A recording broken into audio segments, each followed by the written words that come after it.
Assalamualaikum warahmatullahi ta'ala wabarakatuh. A'udzu billahi minasy syaithanir rajim. Bismillahirrahmanirrahim. Alhamdulillahi rabbil alamin wassalatu wassalamu ala asyrafil anbiya'i wal mursalin wa ala alihi wa sahbihi ajma'in. Allahumma rabbi shrah li sadri wa yassir li amri wahlul 'uqdatam min lisani yafqahu qawli. ولا حول ولا قوة إلا بالله العلي العظيم. اللهم انفعنا بما علمتنا وعلمنا ما ينفعنا وعلمنا ما جهلنا وذكرنا ما نسينا. اللهم يسر ولا تعسر رب تمم بالخير. اللهم افتح علينا فتوح العارفين وفقنا توفيق الصالحين. اللهم لا سهل إلا ما جعلته سهلا وأنت تجعل الحزن إذا شئت سهلا. InsyaAllah kita sambung semula pengajian kitab Bulughul Maram yang dikarang oleh Al-Imam Al-Hafidh Ibnu Hajar Al-Asqalani rahimahullahu subhanahu wa ta'ala, iaitu kitab yang membincangkan tentang hadis-hadis yang berkait dengan hukum hakam. Muslimin muslimat yang dirahmati oleh Allah subhanahu wa ta'ala, kita masih lagi dalam perbincangan berkenaan dengan hadis yang berkait dengan ibadat haji dan umrah. Hadis yang ke-786 daripada kitab Bulughul Maram, katanya wa an Abdullah bin Amr bin al-As radhiyallahu anhuma anna Rasulullah sallallahu alaihi wasallam waqafa fi hajjatil wada' faja'alu yas'alunahu faqala rajul lam ash'ur fahalaqtu qabla an adhbah qala idhbah wala haraj faja'a akhar faqala lam ash'ur فنحرت قبل أن أرمي قال ارمي ولا حرج فما سئل يومئذ عن شيء قدم ولا أخر إلا قال افعل ولا حرج متفق عليه. Maksudnya daripada seorang sahabat Rasulullah sallallahu alaihi wasallam yang dikenali sebagai Abdullah bin Amr bin al-As radhiyallahu anhuma telah menceritakan bahawa Rasulullah sallallahu alaihi wasallam berhenti ataupun berdiri pada Hajjatul Wada'. Maka para sahabat bertanya kepada Nabi sallallahu alaihi wasallam. Maka berkata oleh seorang lelaki, aku tidak tahu sehingga aku mencukur rambut sebelum melakukan penyembelihan binatang al-hadiyu. Baginda sallallahu alaihi wasallam menjawab, sembelihlah, tidak ada larangan bagimu. Yang lain datang lalu bertanya, aku tidak tahu sehingga aku menyembelih binatang al-hadiyuku sebelum melempar jamrah, sebelum melontar jamrah. Baginda sallallahu alaihi wasallam menjawab, lemparlah, lontarlah jamrah, tidak ada larangan bagimu. Pada hari itu tidak sekali-kali baginda sallallahu alaihi wasallam ditanya tentang sesuatu yang didahului ataupun diakhirkan, melainkan bersabda dalam jawapannya, lakukanlah, tiada larangan bagimu. Muttafaqun alaih. Hadis ini dikeluarkan oleh Imam Bukhari dan Muslim. Muslimin muslimat yang dirahmati oleh Allah Subhanahu wa taala. Hadis ni seorang sahabat Rasulullah sallallahu alaihi wasallam yang dikenali sebagai Abdullah bin Amr bin al-As menceritakan kepada kita tentang perkara yang berlaku pada Hajjatul Wada'. Yang mana apa yang diceritakan oleh beliau ini adalah menjadi dalil sandaran kepada beberapa hukum yang berkait dengan pelaksanaan ibadat haji. Apa yang disebut di sini adalah pada Hajjatul Wada' Rasulullah sallallahu alaihi wasallam berhenti. Dalam hadis ini tidak sebut pada tempat mana Rasulullah sallallahu alaihi wasallam berhenti. Tetapi di dalam hadis yang lain menyebut bahawasanya Rasulullah sallallahu alaihi wasallam berhenti di atas unta Rasulullah sallallahu alaihi wasallam di Mina pada hari raya. Okey, pada hari raya di Mina Nabi sallallahu alaihi wasallam duduk di atas unta dia dan Rasulullah sallallahu alaihi wasallam mendengar daripada soalan-soalan yang diajukan oleh beberapa orang sahabat Nabi sallallahu alaihi wasallam. Muslimin muslimat yang dirahmati oleh Allah Subhanahu wa taala. Jadi ceritanya lagu mana ceritanya? Kita sebelum daripada ni kita ada pernah menyebut suatu hadis daripada Nabi sallallahu alaihi wasallam yang mana Nabi sallallahu alaihi wasallam menyebut litakhudhu anni manasikakum. Hendaklah kamu mengambil daripada aku cara pelaksanaan ibadat haji kamu. Baik. Pada hari raya haji itulah hari raya haji. Apa yang dilakukan oleh Nabi sallallahu alaihi wasallam pada hari raya haji, apa yang dilakukan oleh Rasulullah sallallahu alaihi wasallam adalah melontar jamratul aqabah. Pada hari raya itu Rasul melontar jamratul aqabah. Lepas daripada Rasulullah sallallahu alaihi wasallam melontar jamratul aqabah, Rasulullah sallallahu alaihi wasallam sembelih binatang. Rasul sembelih binatang dan kita cerita dah sebelum daripada ni. Lepas daripada Rasul sembelih binatang, Rasul cukur.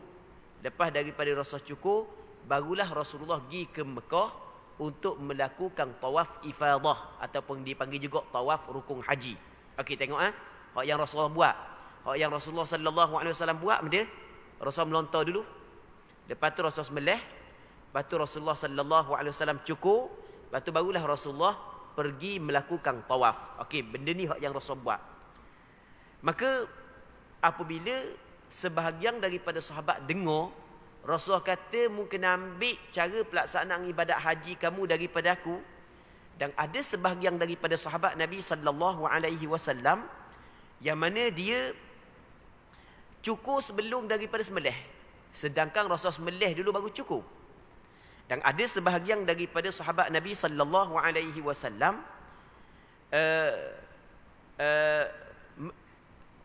sembelih sebelum daripada melontar, sedangkan Rasulullah melontar dulu barulah sembelih. Baik, okey, nampak dah kan? Maka mereka bertanya kepada Rasulullah sallallahu alaihi wasallam tentang hal tersebut.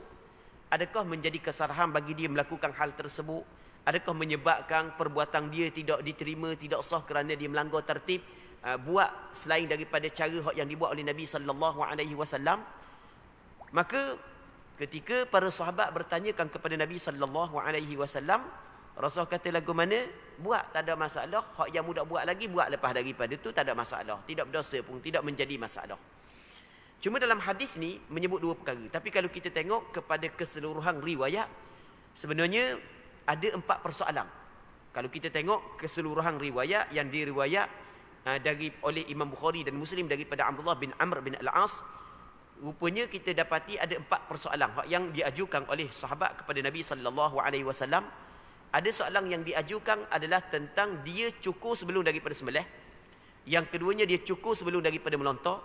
Yang ketiganya dia sembelih sebelum daripada melontar. Yang keempatnya ada juga dia pergi tawaf dulu sebelum daripada melontar. Baik. 4 soalan kalau kita tengok kepada keseluruhan hadis yang membincangkan tentang perkara ini. Cuma untuk kita faham molek, kita kena tahu dulu bagaimana hak yang Rasulullah buat. Hak yang Rasulullah buat, Rasul melontar dulu jamratul aqabah sebanyak 7 biji. Rasul melontar dulu. Dan kita cerita dah pada 2 minggu lepas. Rasul melontar setelah daripada apabila selepas daripada naik dah matahari, tinggi dah matahari, maka Rasul melontar sebanyak 7 biji batu pada hari raya pada jamratul aqabah. Baik. Jadi lepas daripada Rasul melontar, Rasul sembelih. Rasul sembelih binatang. Dan kita cerita Rasulullah sallallahu alaihi wasallam sembelih sebanyak 100 ekor unta. Oh, bukan sikit. 100 ekor unta Rasulullah sembelih. Baik, lepas daripada itu Rasul bercukur. Lepas daripada Rasul bercukur, barulah Rasul tawaf. Tawaf yang dikenali sebagai tawaf ifadah ataupun tawaf rukun haji. Okey, ni begini hak yang Rasul buat. Dan tadi kita cerita lagu mana? Rasul khabar suruh ambil cara pelaksanaan ibadat haji daripada Rasulullah. Dan pada hari itu ada sebahagian daripada sahabat Nabi sallallahu alaihi wasallam mereka bercukur sebelum daripada sembelih. Satu. Dan ada sebahagian daripada sahabat Rasulullah dia cukur sebelum daripada melontar. Ada sebahagian daripada sahabat Rasulullah sembelih sebelum daripada melontar. Dan ada juga sebahagian daripada sahabat Rasulullah pergi tawaf sebelum daripada melontar. Jadi apa yang mereka buat menyalahi apa yang Rasulullah buat. Maka apabila mereka bertanya kepada Rasulullah sallallahu alaihi wasallam, maka Rasul kata tak ada masalah. Hak yang dia buat saat itu tidak menjadi masalah. Maka kita faham daripada hadis ini bahawasanya antara 4 perkara ini kita nak buat hak mana dulu, hak mana kemudian tidak menjadi masalah. Cuma hak yang paling comelnya adalah kita buat sebagaimana hak yang Nabi sallallahu alaihi wasallam buat, iaitu kita melontar dulu. Lepas tu kalau ada binatang hak yang kita nak sembelih, kita sembelih binatang. Lepas daripada tu kita bercukur. Lepas daripada tu barulah kita melakukan tawaf. Hak ni hak yang paling baik. Muslimin muslimat yang dirahmati oleh Allah Subhanahu wa taala. Seterusnya katanya, wa 'anil Miswar bin Makhramah radhiyallahu anhu anna Rasulullah sallallahu alaihi wasallam nahara qabla an yahliq wa amara ashabahu bidzalik. Rawahu al-Bukhari. Al-Miswar bin Makhramah radhiyallahu anhu telah menceritakan bahawa Rasulullah sallallahu alaihi wasallam menyembelih haiwan, menyembelih binatang al-hadiyunya. Kita pada beberapa minggu lepas kita telah cerita apa yang dimaksud binatang al-hadyu. Lain daripada binatang al-udhiyah yang kita korbankan pada hari raya. Boleh kita nak tahu makna binatang korban, boleh je kita nak tahu makna binatang korban. Tapi ada perbezaan. Binatang al-hadyu adalah binatang korban yang kita sembelih di sana. Baik, yang sembelih di tanah haram. Waktu kita cerita dah pada beberapa minggu lepas. Jadi dalam hadis ni Miswar, seorang sahabat Rasulullah, menceritakan bahawa Rasulullah dia sembelih sebelum daripada cukur. Jadi Rasulullah sembelih dulu baru cukur. Dan Rasulullah memerintahkan para sahabat dia melakukan hal tersebut. Maksud sembelih dulu baru cukur. Dan kita faham tadi ada sebahagian daripada sahabat dia cukur dulu baru sembelih, maka bermakna perintah sembelih sebelum daripada bercukur adalah perintah sunat, bukan perintah wajib. Itu kita kena faham. Sebab kita bincang dah hadis yang sebelum daripada ni. Seterusnya, muslimin muslimat yang dirahmati oleh Allah Subhanahu wa taala, wa an Aisyah radhiyallahu anha qalat qala Rasulullah sallallahu alaihi wasallam idza ramaitum wa halaqtum faqad halla lakum at-tib wa kullu shay'in illa an-nisa. Rawahu Ahmad wa Abu Dawud wa fi isnadihi dha'f. Maksudnya daripada Aisyah radhiyallahu taala anha, kata beliau Nabi sallallahu alaihi wasallam pernah bersabda, apabila kamu melontar Jamratul Aqabah, apabila kamu melontar dan kamu telah bercukur, maka sesungguhnya telah halal bagi kamu wangi-wangian dan kesemua perkara melainkan perempuan sahaja yang belum lagi halal kepada kamu. Hadis ini diriwayat oleh Imam Ahmad bin Hanbal, diriwayat juga oleh Imam Abu Daud. Cuma sanad hadis ini lemah. Hadis ini bukan hadis sahih, bukan hadis ini adalah hadis dhaif. Jadi hadis ini menyebut kepada kita bahawasanya Nabi sallallahu alaihi wasallam pernah bersabda, apabila kamu telah melontar, lepas tu kamu bercukur, maka apabila kamu buat dua perkara ni, boleh dah mu nak kenakan wangi-wangian, boleh dah mu nak pakai baju biasa. Okey, boleh dah mu nak kerak rambut, mu nak nak kerak kuku, boleh dah. Tidak menjadi masalah dah. Melainkan hak yang belum lagi boleh adalah perempuan. Maksud perempuan di sini adalah isteri. Tidak boleh lagi bersetubuh, berkahwin dengan perempuan. Muslimin muslimat yang dirahmati oleh Allah Subhanahu wa taala. Apa yang disebut oleh ulama fiqh adalah dalam kita melakukan haji, melaksanakan ibadat haji, di sana ada dua tahallul. Di sana ada dua tahallul. Tahallul yang pertama dan tahallul yang kedua. Kita ada gini ya, kita ada tahallul awal, kita ada tahallul thani. Lepas tu kita ada lagi nafar awal, nafar thani. Itu lain. Tahallul awal lain dari ataupun tahallul lain daripada nafar. Nanti kita akan cerita maksudnya nafar. Kita ada tahallul awal dan kita ada tahallul thani. Yang mana apabila seorang tu melakukan dua perkara daripada tiga ni, maka terhasil dah tahallul awal. Apabila dilakukan ketiga-tiga perkara ni, maka terhasil tahallul thani. Awal ni yang pertama, thani yang kedua. Tahallul yang pertama dengan tahallul yang kedua.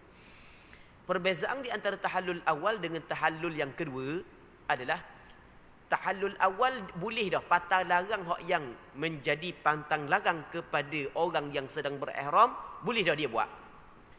Kang antara pantang larang kepada orang yang sedang berihram adalah mengambil bau-bauan, mengambil wangi-wangian. Maka boleh dah. Dia nak pakai wangi-wangian pun boleh dah. Antara perkara yang menjadi pantang larang kepada orang yang berihram adalah mengenakan minyak rambut pada kepala dan janggut. Maka ketika dia bertahallul awal, boleh dah dia pakai minyak rambut. Boleh pakai minyak pada janggut dia. Antara perkara yang menjadi pantang larang kepada orang yang sedang berihram adalah memakai pakaian-pakaian yang tertentu. Sebagai contoh, pakaian yang bersarung, yang kita kata, pakaian yang berjahit, yang kita kata pakai piyah tak boleh kan? Maka bagi orang lelaki, orang puang lain pula. Maka ketika dia melakukan tahallul awal ataupun dia telah bertahallul dengan tahallul awal, maka perkara itu boleh. Okey, manakala tahallul yang kedua pula barulah mengharuskan perempuan, barulah boleh dia bersetubuh dengan perempuan, barulah boleh dia berkahwin. Sebelum daripada tahallul yang kedua tidak boleh lagi dia bersetubuh dengan orang puang. Jadi puangsa lagi hak yang tidak halal, hak lain boleh berlaku dah. Okey, itu maksud orang yang melakukan dua daripada tiga ni dapat tahallul awal, buat tiga-tiga dapat tahallul tsani, tahallul yang kedua. Okey, apakah yang dimaksud dengan tiga? Yang pertamanya melontar jamrah, yang keduanya adalah cukur, yang ketiganya tawaf. Tiga ni. Melontar jamrah, yang keduanya cukur, yang ketiganya tawaf. Kalau orang tu buat dua daripada tiga, dapat tahallul yang pertama. Buat tiga-tiga, maka dapat tahallul yang kedua. Muslimin muslimat yang dirahmati oleh Allah Subhanahu wa taala. Cuma hadis ni hadis dhaif. Dah sandarang kepada apa yang disebut oleh ulama, sebenarnya sandarang di hadis yang lain. Hadis yang lain ni kita bincang dah sebelum daripada ni. Hadis yang diriwayat daripada Aisyah yang dikeluarkan oleh Imam Bukhari dan Muslim. Kata Aisyah radhiyallahu taala anha, "Kuntu utayyibu Rasulullah sallallahu alaihi wasallam li ihrami qabla an yuhrim wa li hillihi qabla an yatufa bil bait." Aku mewangikan, aku meletakkan wangian kepada Nabi sallallahu alaihi wasallam untuk ihram Rasulullah sebelum daripada Rasul berihram. Sebelum daripada Rasul berihram, Aisyah mewangikan Rasulullah, meletakkan wangian pada Rasulullah sallallahu alaihi wasallam. Dan kata Aisyah, dan aku mewangikan juga Rasulullah, aku meletakkan bawang kepada Nabi sallallahu alaihi wasallam sebelum daripada Rasulullah melakukan tawaf. Sebelum daripada Rasulullah melakukan tawaf. Jadi Rasulullah buat benda, Rasulullah melontar, Rasulullah sallallahu alaihi wasallam bercukur. Manakala sembelih tak termasuk dah. Jadi Rasulullah melontar, lepas tu Rasulullah bercukur sebelum daripada Rasulullah tawaf. Rasulullah buat dua perkara, maka Aisyah letak dah wangian kepada Rasulullah. Jadi bermakna benda tu telah dihalalkan dah kepada Rasulullah sallallahu alaihi wasallam, sama juga kepada kita. Sebab itulah para ulama fiqh menyebut orang yang melakukan dua perkara daripada tiga yang kita sebut saat ni, maka terhasil dah tahallul yang pertama. Cuma orang puang masih lagi belum halal kepada dia, melainkan setelah daripada tahallul yang kedua. Okey, habis. Seterusnya, wa an ibni Abbas radhiyallahu anhuma anin Nabi sallallahu alaihi wasallam qala laisa 'alan nisa'i halq wa innama yuqassirn. Maksud rawahu Abu Dawud bi isnadin hasan. Maksudnya daripada Abdullah bin Abbas radhiyallahu taala anhuma, daripada Nabi sallallahu alaihi wasallam, yang mana Nabi sallallahu alaihi wasallam pernah bersabda, wanita tidak boleh mencukur rambutnya melainkan hanya memotongkannya sahaja. Cakap kita benda memendekkan ataupun gunting sahaja. Hadis riwayat Imam Abu Dawud dengan sanad yang hasan. Apa yang kita pernah bincang sebelum daripada ni, dan apa yang pernah kita sebut sebelum daripada ni, antara rukun haji dan umrah adalah bercukur ataupun bergunting bagi lelaki. Antara rukun haji dan rukun umrah adalah bercukur ataupun bergunting bagi lelaki. Maka manakala perempuan hanya bergunting, tidak boleh perempuan bercukur. Itu maksud. Itu maksud hadis ni. Kata Rasulullah, laisa 'alan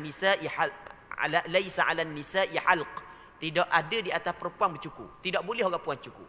Orang perempuan kena gunting je.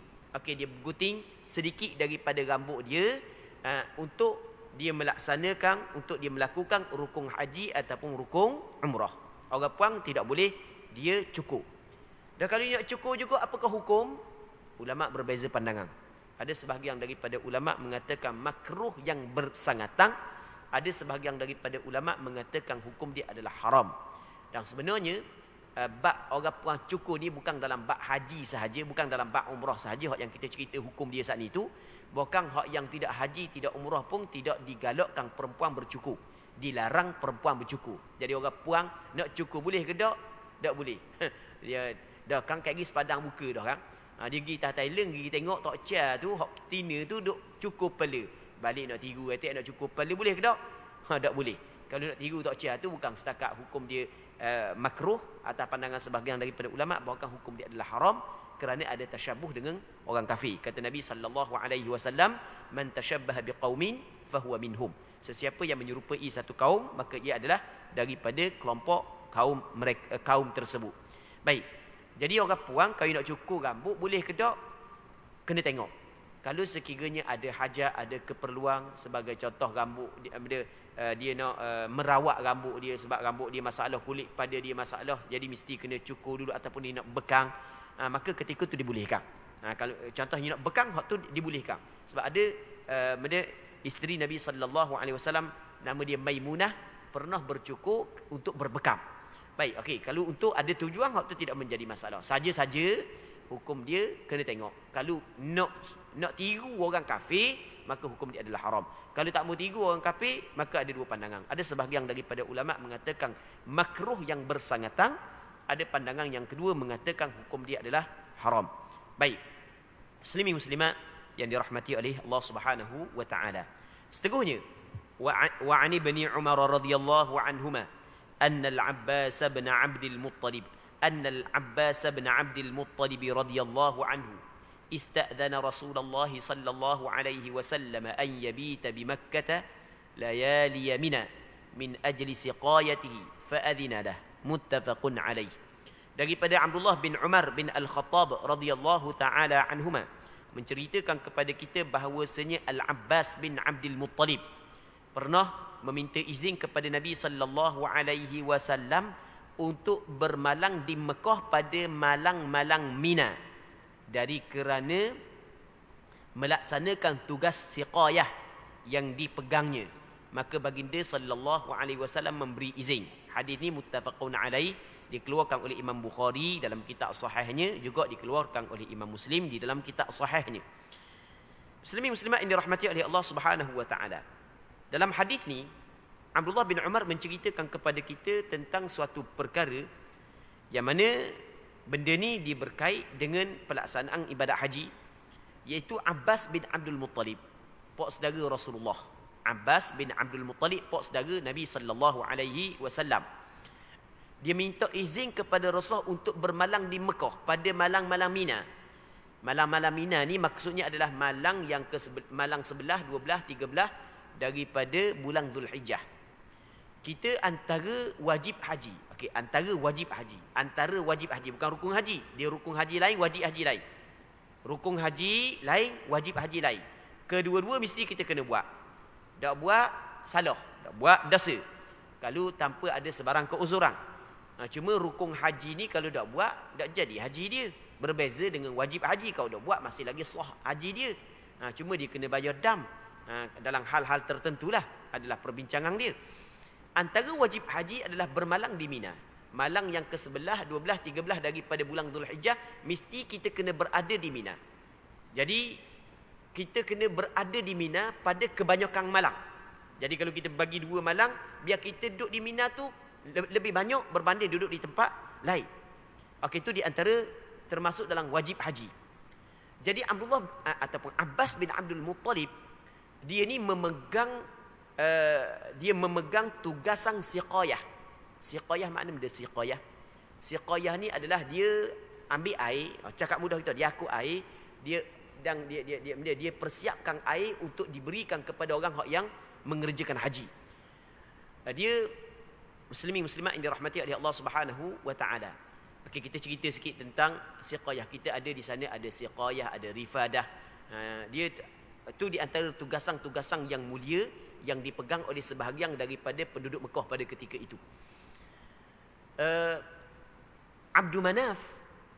Siapa Abdul Manaf? Moyang Nabi sallallahu alaihi wasallam. Okey, kita tengok Muhammad bin Abdullah bin Abdul Muttalib bin Hashim bin Abdi Manaf. Okey, Muhammad bin Abdullah bin Abdul Muttalib bin Hashim bin Abdi Manaf. Abdi Manaf, moyang Nabi sallallahu alaihi wasallam, dia memegang tugas siqayah. Dia pegang tugasan siqayah ni. Baik.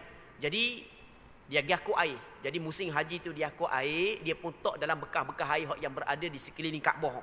Yang ada sekeliling situ, tujuan dia untuk bagi minum kepada tetamu Allah. Dan mereka penduduk Mekah menganggap orang yang pegang tugasan tersebut adalah orang yang mendapat kemuliaan. Orang yang cukup mulia, bukan orang calon-calon orang yang boleh pegang tugasan tersebut. Rebut pakat nak. Baik.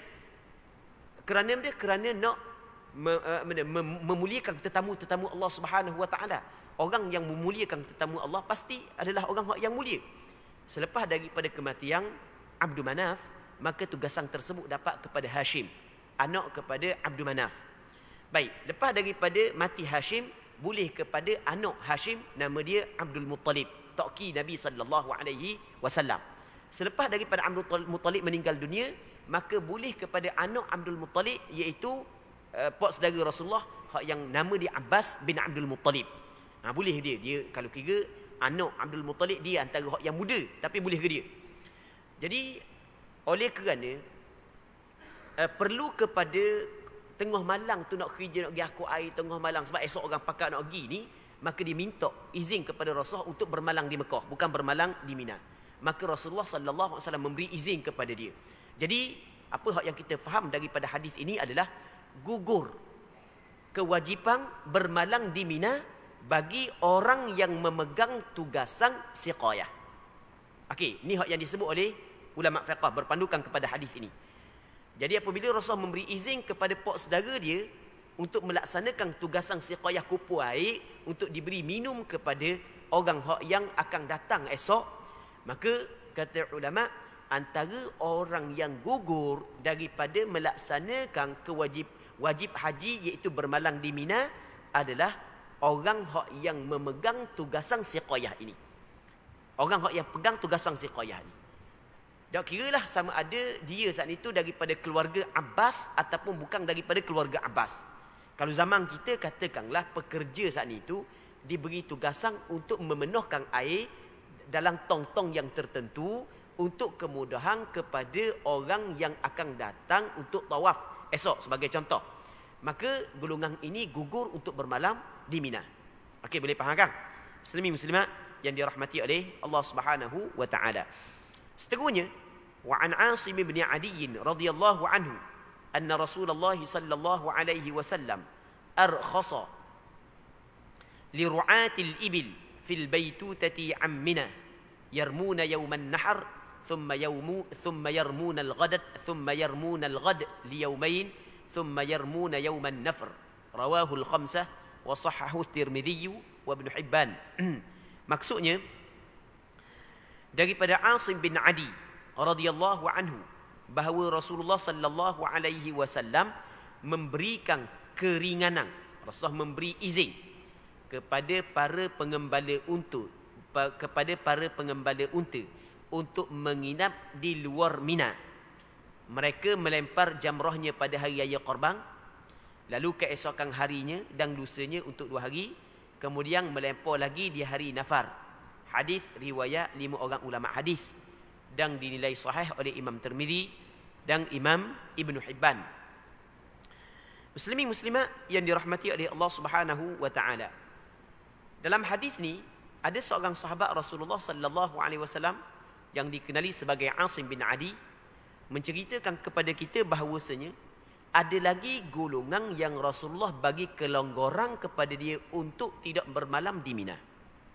Hak tadi orang yang memegang tugas siqayah diberi kelonggaran untuk tidak bermalang di Mina dan tidak perlu dia kena bayar dam, tidak perlu kena bayar denda ataupun tidak perlu kena bayar dam. Dan ada golongan yang kedua yang diberi kelonggaran oleh Rasulullah untuk tidak bermalang di Mina, iaitu pengembala-pengembala unta. Jadi pengembala unta tengah malang saat itu dia kena cara unta dia.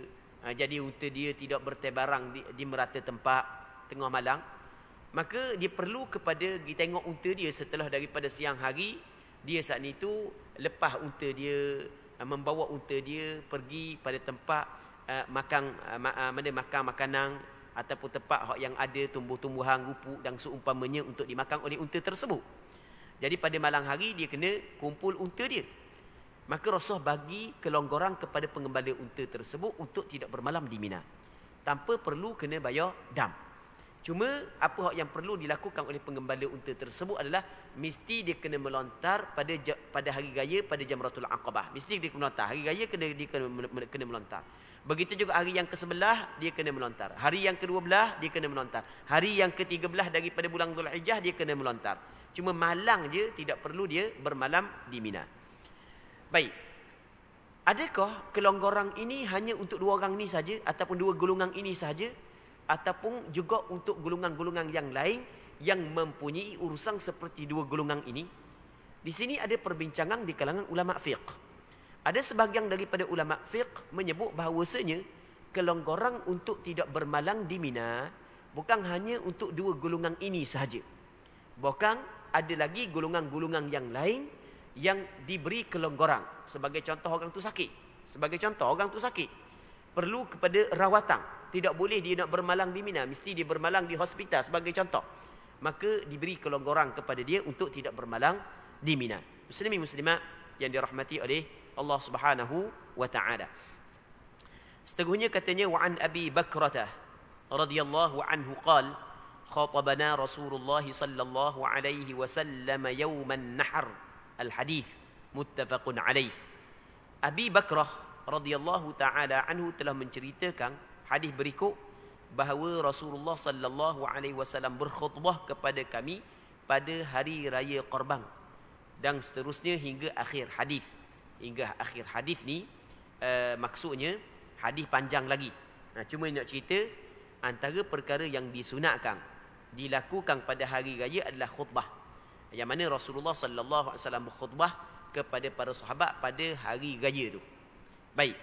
Seterusnya katanya, wa an Sarra'ah binti Nabhan radhiyallahu anha qalat khatabana Rasulullah sallallahu alaihi wasallam yawm ar-ru'us faqal alaysa hadha awsat ayyam at-tashriq.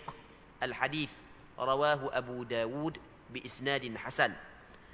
Maksudnya daripada Sarra' binti Nabhan radhiyallahu taala anha, katanya Nabi sallallahu alaihi wasallam berkhutbah kepada kami pada hari Ru'us. Ru'us adalah perkataan jamak daripada mufradnya ra's, kepala. Pada hari kepala-kepala. Maksud hari kepala, ada sebahagian daripada ulama menyebut hari kepala ni adalah hari raya kedua, ataupun cakap kita kok hari yang ke-11 daripada bulan Zulhijjah. Kita raya hari ke-10 daripada bulan Zulhijjah. Hari ke-11 tu hari kepala. Apa hari ke-11 hari kepala? Ada sebahagian ulama menyebut hari ke-10 saat itu, hari raya tu orang pakat sembelih binatang korban. Baik, jadi pakat makan hari tu. Lepas tu tinggal lagi kepala yang akan diguna untuk makan keesokan harinya. Baik, sebab itulah hari yang kedua dinamakan sebagai hari kepala. Baik, ni dululah. Itu apa yang disebut oleh sebahagian daripada ulama. Jadi yang dimaksud dengan hari kepala saat itu adalah hari yang kedua dari hari raya Qurban, ataupun hari yang ke-11, ataupun hari yang pertama daripada hari tasyrik yang 3. Jadi Rasulullah sallallahu alaihi wasallam berkhutbah. Maka berpandukan kepada hadis ini, kata ulama sunat juga berkhutbah pada hari tasyrik, hari yang ke-11 daripada bulan Zulhijjah. Hari raya rasa khutbah, hari ke-11 pun khutbah pula, sunat. Baik. Seterusnya katanya, wa an Aisyah radhiyallahu anha anna an-nabiy sallallahu alaihi wasallam qala laha tawafuki bil baiti wa baina as-safa wal marwati yakfiki li hajjiki wa umratik. Rawahu Muslim. Maksudnya daripada Aisyah radhiyallahu taala anha telah menceritakan bahawa Nabi sallallahu alaihi wasallam pernah bersabda kepadanya, tawafmu di Baitullah dan sa'imu di antara Safa dan Marwah cukup untuk haji dan umrahmu. Jadi mung tawaf dan mu bersa'i, dua tu cukup untuk hajimu dan umrahmu. Kita tidak faham hadis ini, melainkan kita kena cerita sikit. Dalam tahun Hajjatul Wada' sampai di miqat, maka Aisyah hanya berniat untuk mengerjakan umrah sahaja. Ada sebahagian sahabat berniat untuk mengerjakan umrah sahaja walaupun sudah berada pada bulan haji, kerana mereka ingin melakukan haji tamattu'. Haji tamattu' ni kita buat umrah pada bulan haji. Itu makna haji tamattu'. Jadi Aisyah dia buat umrah je, dia niat umrah. Sampai di satu tempat, nama tempat tersebut Sarif, Aisyah datang haid. Apabila datang haid, maka dia nangis. Nabi SAW tanya, "Bapa nangis? Ada kamu datang haid?" Kata Aisyah, "Ya, aku datang haid." Maka kata Nabi SAW, "Tak ada masalah walaupun datang haid. Mu boleh buat belaka benda yang dilakukan oleh orang yang mengerjakan haji, cuma tak boleh mutawah je." Baik. Maka lepas daripada itu Rasulullah SAW, siapa Mekah orang pakat tawah belaka, dia tak tawah lagi, maka Rasulullah suruh dia berniat untuk mengerjakan haji. Maksudnya memasukkan umrah ke dalam haji. Dia boleh memasukkan umrah ke dalam haji. Tadi kita niat umrah dah, kita tak niat haji. Sebelum daripada kita tawaf, kita boleh berniat haji pula. Jadi buat haji dia panggil haji qiran. Kita gabungkan di antara umrah dengan haji. Okey, boleh faham kan? Kita gabungkan di antara umrah dengan haji. Dengan satu perbuatan sahaja. Jadi apabila dia selesai dah haid dia, maka Rasulullah SAW kabur kepada dia, mung tawah saat itu dan musa'i saat itu memadai untuk haji dan umrahmu. Sebab mung telah melakukan haji qiran. Mung gabungkan di antara haji dengan umrah. Tapi Aisyah radhiyallahu taala anha masih lagi belum rasa puas hati. Maka diminta pula untuk melakukan umrah selepas daripada itu. Maka Nabi SAW memerintahkan dia supaya pergi mengambil niat umrah di Tan'im. Sebab itulah di Tan'im ada masjid yang dikenali sebagai Masjid Aisyah. Baik, dia ambil pula niat sekali lagi untuk buat umrah sekali lagi. Baik. Seterusnya katanya wa an ibn Abbas radhiyallahu anhuma. Jadi untuk malam ni kita berhenti sini dulu. Kita mengharapkan ada manfaatnya, ada kebaikannya, dan kita berdoa kepada Allah agar apa yang kita bincang pada malam yang mulia ini diberkati oleh Allah Subhanahu wa taala. Allah Subhanahu wa taala a'la wa a'lam. Allahumma haqqiqna bittiba'i nabiyyika Muhammadin sallallahu alaihi wasallam zahiran wa batina. Allahumma ij'alna mimman yastami'una al-qawla fayattabi'una ahsanah. Sallallahu ala sayyidina Muhammad wa ala alihi wa sahbihi ajma'in. والحمد لله رب العالمين.